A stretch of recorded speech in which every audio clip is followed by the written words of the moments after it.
दोस्तों नमस्कार। Amit academy for civil services में आप सभी का स्वागत है। दोस्तों इस वीडियो में हम यूपी पीसीएस और आरओ एआरओ प्रारंभिक परीक्षा 2025 के लिए भारतीय अर्थव्यवस्था 100 पीवाईक्यू सीरीज में 5वां पार्ट सॉल्व करेंगे। पहला प्रश्न है, मौद्रिक नीति है राजकोषीय नीति के विपरीत राजकोषीय नीति का पूरक, मंदी के दौरान अधिक प्रभावी मांग को नियंत्रित करने हेतु प्रत्यक्ष उपाय। इसमें डी सही है। अगला प्रश्न है, राजकोषीय उत्तरदायित्व एवं बजट प्रबंधन अधिनियम 2003 को लागू करने का मुख्य उद्देश्य क्या था।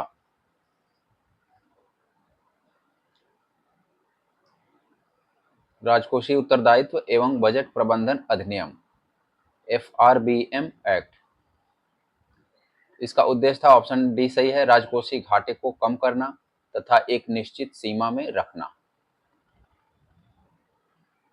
निम्नलिखित में से कौन भारत सरकार की न्यूनतम आय का स्रोत है। वस्तु एवं सेवा कर, सीमा शुल्क, आयकर, निगमन कर। बी सही है, सीमा शुल्क।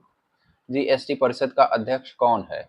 प्रधानमंत्री, केंद्रीय वित्त मंत्री, नीति आयोग का अध्यक्ष, नीति आयोग का उपाध्यक्ष, उपराष्ट्रपति। बी सही है, केंद्रीय वित्त मंत्री होते हैं जीएसटी परिषद के अध्यक्ष। भारत में मॉडवेट अंततः प्रतिस्थापित करेगा। ए सही है, कुछ अप्रत्यक्ष करों को। व्यक्तियों को कर राहत के दृष्टिकोण से निम्न में से कौन अन्य से भिन्न है। राष्ट्रीय बचत पत्र, सार्वजनिक भविष्य निधि, इंदिरा विकास पत्र, राष्ट्रीय बचत योजना। सी सही है, इंदिरा विकास पत्र।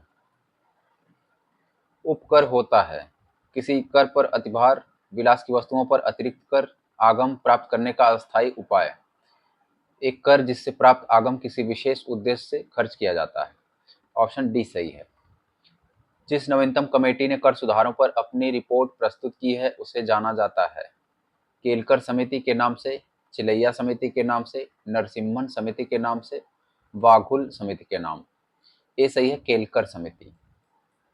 भारतीय राजमार्ग प्राधिकरण के वित्त का प्रमुख स्रोत है। ऑप्शन ए सही है, उपकर। वर्ष 2009-10 में सेवाओं की संख्या जो सेवा कर के दायरे में रही 114। टोबिन टैक्स का आशय है स्थानीय निकायों पर लगे कर जो अपनी धनराशि को समुचित रूप से प्रयुक्त न करे। शेयरों में सट्टेबाजी को रोकने हेतु लगाए गए टैक्स। सट्टे द्वारा पूंजी पलायन को रोकने हेतु टैक्स। भोग विलास की मदों पर होने वाले व्यय पर टैक्स। सी सही है, सट्टे द्वारा पूंजी पलायन को रोकने हेतु टैक्स से संबंधित है टोबिन। वित्त आयोग की संस्तुतियों के आधार पर निम्नलिखित में से कौन करों की आय का बंटवारा केंद्र व राज्यों के मध्य होता है। कौन से करों का बंटवारा।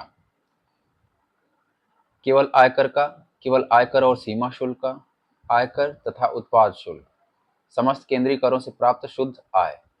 सी सही है, आयकर तथा उत्पाद शुल्क। भारत में कर सुधारों का उद्देश्य निम्नलिखित में से कौन सा नहीं है। कर अनुपालन में सुधार करना, कर आधार को विस्तृत करना, सीमा शुल्क की दरों की बहुलता में कमी करना, कुल कर राजस्व में अप्रत्यक्ष करों के हिस्से में वृद्धि करने के उपायों को सुझाना। ऑप्शन डी सही है। भारतीय आयकर की प्रकृति क्या है। प्रतिगामी, प्रगतिशील, आनुपातिक, सभी के लिए स्थिर। बी सही है, प्रगतिशील। जीएसटी किस तरह का कर है। ऑप्शन बी सही है, अप्रत्यक्ष कर। भारत में प्रत्यक्ष कर कोड निम्नलिखित में से किससे संबंधित है। बिक्री कर, आयकर, उत्पाद कर, सेवा कर। बी सही है, आयकर। कौन सा कथन सेवा कर के लिए सत्य नहीं है। यह प्रत्यक्ष कर है, यह एक अप्रत्यक्ष कर है, केंद्र सरकार द्वारा लगाया जाता है, इसकी दर एक समय के लिए निश्चित होती है। ऑप्शन ए सही है, यह प्रत्यक्ष कर है, यानी यही सत्य नहीं है। सेवा कर होता है अप्रत्यक्ष। वित्त आयोग की सिफारिशों के अनुसार कौन सा एक कर केंद्र सरकार उत्तर प्रदेश सरकार के साथ नहीं बांटती। आयकर, उत्पादन कर, तट कर, कृषि आयकर। सी सही है, तट कर। आयात एवं निर्यात पर लगाए जाने वाले कर को निम्न में से किस नाम से जाना जाता है। आयकर, व्यापार कर, सीमा कर, इनमें से कोई नहीं। सी सही है, सीमा कर। निम्नलिखित में से कौन सा प्रत्यक्ष कर है। विक्रय कर, एक्साइज ड्यूटी, कस्टम्स ड्यूटी, संपदा कर। डी सही है, संपदा कर। निम्न करों में से कौन सा एक कर संघ द्वारा लगाया जाता है तथा वसूला जाता है किंतु संघ तथा राज्यों में बांटा जाता है। कारपोरेशन कर, कृषि आय के अतिरिक्त आय पर कर, रेलवे किराए पर, माल भाड़े पर कर। कस्टम। बी सही है, कृषि आय के अतिरिक्त आय पर कर। स्वच्छ भारत कार्यक्रम हेतु केंद्र सरकार ने 6 नवंबर 2015 को उपकर लगाया था। इसकी दर कितनी थी? 0.50%। भारत में सकल राष्ट्रीय उत्पाद में प्रत्यक्ष करों का अंश वर्तमान में लगभग है। ऑप्शन बी सही है, 5%। उस समय था 2003-4 में दिया था। किस पर कोई आयकर छूट नहीं है? किसान विकास पत्र, राष्ट्रीय बचत पत्र, लोक भविष्य निधि, यूनिट लिंक्ड इंश्योरेंस योजना। डी सही है, यूनिट लिंक्ड इंश्योरेंस योजना। सेनवैट का संबंध है सीमा शुल्क, मूल्यवर्धित कर, केंद्रीय उत्पाद शुल्क, केंद्रीय बिक्री कर। सी सही है, केंद्रीय उत्पादन शुल्क से। भारत में निम्न में से किस एक का संबंध निम्न निगम क्षेत्र की आय से नहीं है? सामूहिक अतिरिक्त लाभ कर, न्यूनतम वैकल्पिक कर, पूंजी लाभ कर, कंपनियों के लाभ पर कर। ये सही है, सामूहिक अतिरिक्त लाभ कर। निम्नलिखित आय के साधनों की जोड़ी में से कौन सी केवल संघीय सरकार के लिए होती है? उपहार कर, जोत कर, बिक्री कर, आय कर, सीमा शुल्क, निगम कर, संपत्ति कर, भू राजस्व। सी सही है, सीमा शुल्क, निगम कर। निम्नलिखित कथनों में से कौन भारत सरकार के आयकर के संबंध में सही है? यह एक प्रगतिशील कर है, यह एक प्रत्यक्ष कर है, यह राज्य सरकारों द्वारा एकत्रित किया जाता है, यह एक आनुपातिक कर है। बी सही है, केवल एक और दो, प्रत्यक्ष कर है, प्रगतिशील कर है। 13वें वित्त आयोग की संस्तुतियों के अंतर्गत राज्यों की भागीदारी केंद्रीय करों में न्यूनतम कितना प्रतिशत होगी?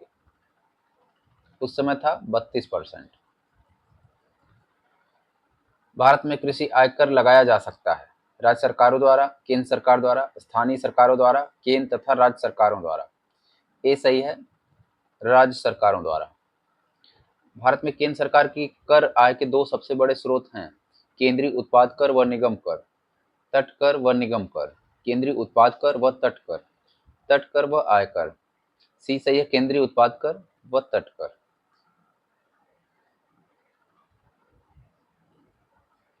निम्न में से कौन सा कर केंद्र सरकार नहीं लगाती?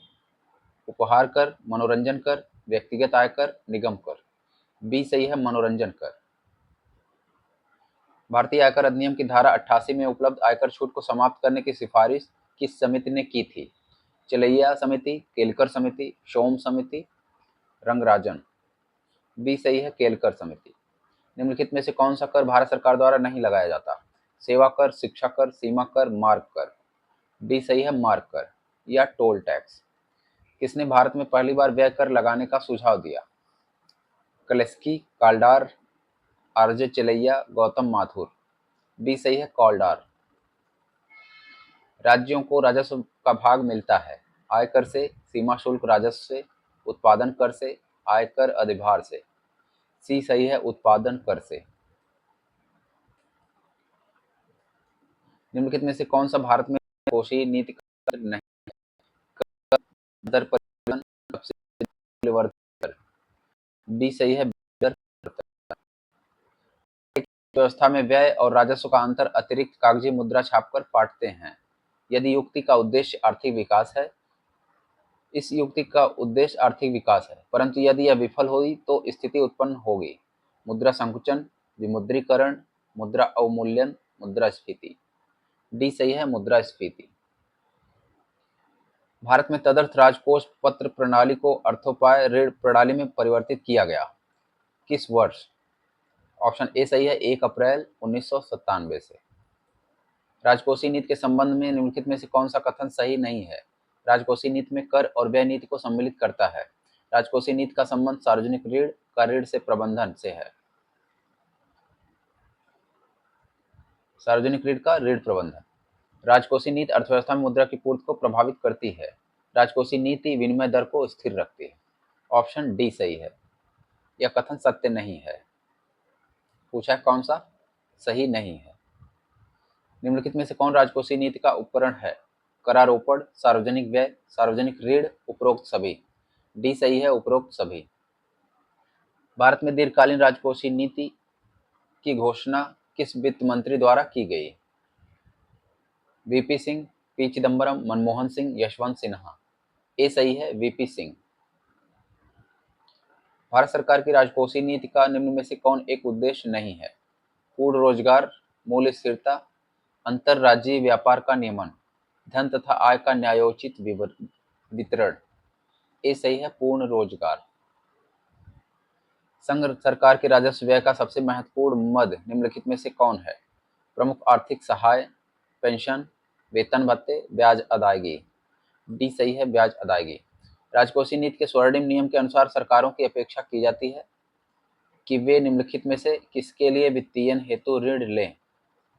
बी सही है निवेश के लिए। अर्थव्यवस्था की वृद्धि दर को बढ़ाना तथा लोगों को सामाजिक न्याय दिलाना दोनों ही मुख्य उद्देश्य किस नीति के हैं? मौद्रिक नीति, राजकोषीय नीति, साख नीति, स्वास्थ्य नीति। बी सही है राजकोषीय नीति। 15वें वित्त आयोग द्वारा निर्धारित करों के क्षैतिज वितरण के मापदंडों के अंतर्गत निम्न में से किस मापदंड को उच्चतम भार मिला? डी सही है आय दूरी। 12वें वित्त आयोग का अध्यक्ष कौन था? सी रंगराजन। वित्त आयोग में जो लेटेस्ट होगा वहीं से प्रश्न आएगा। भारत के 11वें वित्त आयोग का अध्यक्ष कौन था? A M Khusro. Option C सही है। केंद्र सरकार द्वारा राज्यों को गैर योजना अनुदान निम्नलिखित किस अनुशंसा पर दिया जाता है? वित्त आयोग, रिजर्व बैंक, वित्त मंत्रालय, एसबीआई। ए सही है वित्त आयोग। ये प्रश्न इतनी बार आया है। भारत में रुपए का अवमूल्यन पहली बार किस वर्ष किया गया? ऑप्शन ए सही है 1949 में। एक देश अपनी मुद्रा के अवमूल्यन का सहारा लेता है व्यापार शेष को ठीक करने के लिए। ऑप्शन ए सही है व्यापार शेष को ठीक करने के लिए। निम्नलिखित में से किस एक को भारत के 13वें वित्त आयोग के केंद्रीय करों की सृजित आय को राज्यों के मध्य बंटवारे की संस्तुति करते समय सर्वाधिक भार दिया? ये 13वां वित्त आयोग था। वित्तीय क्षमता अंतराल। ये प्रश्न अब नहीं आएगा। निम्न से वक्तव्यों पर विचार कीजिए। राज्य वित्त आयोग एक संवैधानिक निकाय है। संघीय वित्त आयोग पंचायतों को वित्तीय सहायता देने के लिए संस्तुति नहीं कर सकता।